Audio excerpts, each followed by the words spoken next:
camming or whatever. It's just always good to be able to do these, folks.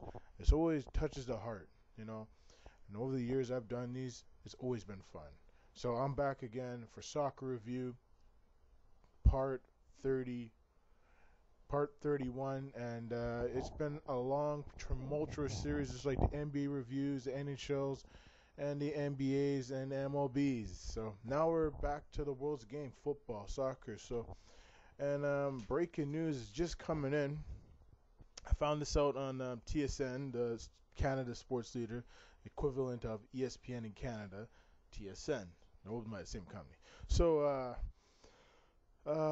it looks like Rafa Benitez, spelled as Inter Milan coach, has come to an end just 6 months on Thursday. So this is absolutely shocking. They've terminated his contract. I just found this out just right now, and man, there was rumors. I was listening to ESPN radio and SoccerNet, and they were talking about Rafa Benitez being on the block, probably getting fired if he lost a couple games here and there. But you know what? He didn't lose money games. He maybe drawed a game. He won the what's it called cup in the FIFA World Cup type competition. I think it's the criticism of the owner, Mr. Mariotti. You know what? I think Mariotti's got his facts wrong. I think by this sacking, he sent a message to the players that, didn't make any sense. And I think some of the players are going to be upset. One player you have to watch out for now is Samuel Eto'o.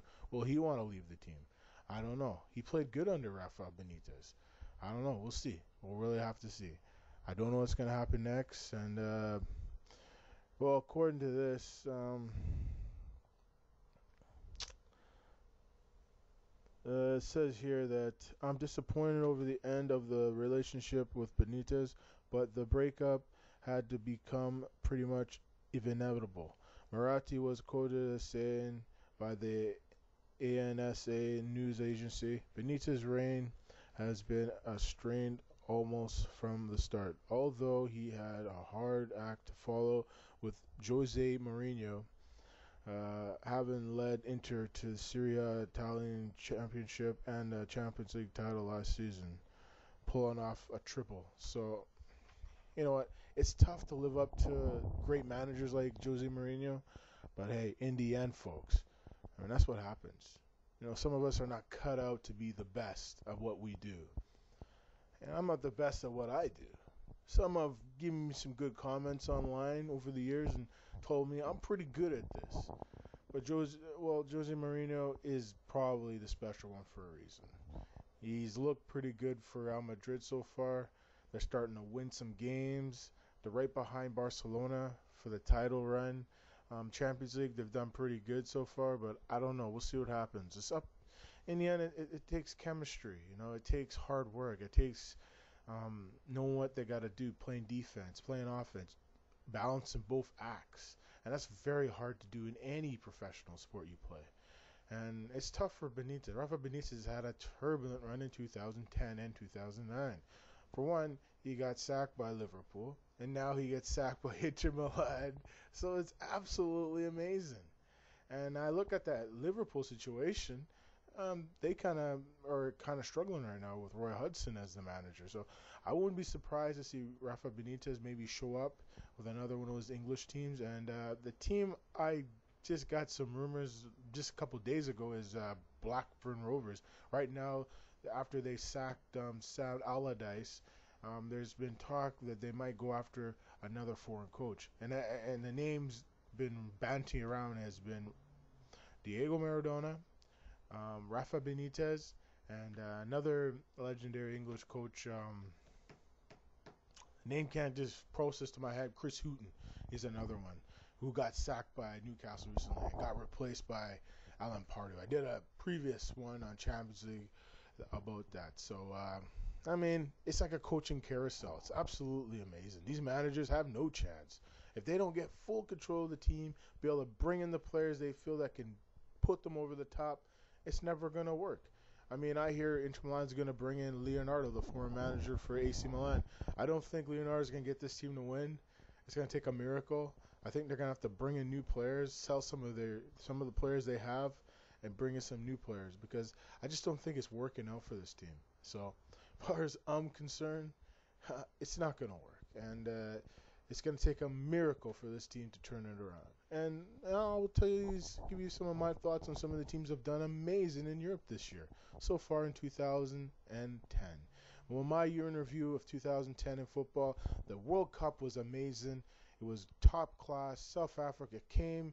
The team played good. They won their first game in the competition. They played amazing, good defense, great goalkeeping, and they showed to the world that they can host a great World Cup.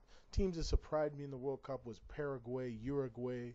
Oh man, teams that were upsetting were Italy. I mean, Holland losing in the World Cup against Spain. I mean, I thought the Dutch could have won it this year, but that's what happens. Sometimes it doesn't go your way, and that's what happened. And the world champs get knocked out in the preliminary stage of the competition. It's just unheard of. But if you look at this Italy team, they were a really weak team. They had no Francisco Totti, they had no Cassano, they had no Del Piero. I can go on, but that's what happens when you have a defensive type of team and they can't really score any goals. You're never gonna win in the first place. So we'll move on to some other news that's caught my eye in 2010. I mean, the World Cup was phenomenal. Spain, they played awesome this year, and they showed that they're still the best team in the world in terms of football. The league's doing good. Barcelona, Real Madrid, looking good. Valencia starting to turn it around. Even though they're in some financial trouble, they're starting to get back into financial shape. Barcelona's in some financial trouble, but they're lucky they just recently signed a T-shirt deal, so that might actually help them out a little bit. So we'll see what happens there. Teams that surprised me this year, Manchester United, they've really faltered from being one of the best teams in the world. They're kind of their average team now. They've had a lot of injuries. The Rooney injury situation, Owen Hargreaves, Michael Owen. I can go on and on. Ryan Giggs, Paul Scholes. I mean, they really got to do something come January. They need to bring in some fresh blood, some superstar talent to help this team move on. Because since they got rid of Cristiano Ronaldo, they never really did bring someone of his quality in. I mean, they have Nani, they have Luis Valencia, but they never really brought in someone of his equivalent of a type of player that they really need to have in the organization. So, hey, it's amazing, eh?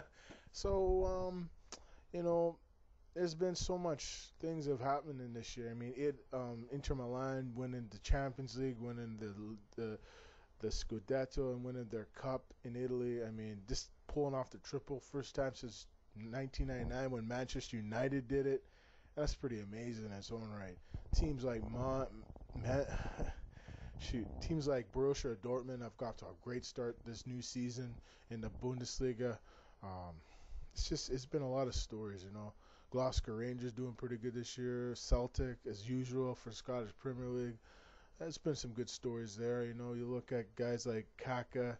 I mean, I've had injuries, but hey, if you think about it, he's a cover boy for FIFA 11, so that's not too bad in its own right. But in 2011, he'll be back in January from his injury, and Jose Mourinho will probably have the best transfer acquisition by his player coming back from long-term injury. So in the end, I think that's going to be a positive on all fronts, as far as I'm concerned. Well, in the end, folks, it's been a good year in 2010 in terms of football. Players around the world have been healthy, have played good. The game's getting better every year. I don't know about the countries that won the FIFA qualification thing or hosting the World Cup Qatar. That one's kind of shaky. Russia, I'm really proud for them. They deserve it. They've come a long way back from the post-Soviet era, and they've really brought freedom back to the world, and that's what it's all about. It's all about freedom. It's all about having fun and enjoying life. I just want to say, everybody, Merry Christmas. We'll see you next year, come January, for the transfer window. See ya, folks.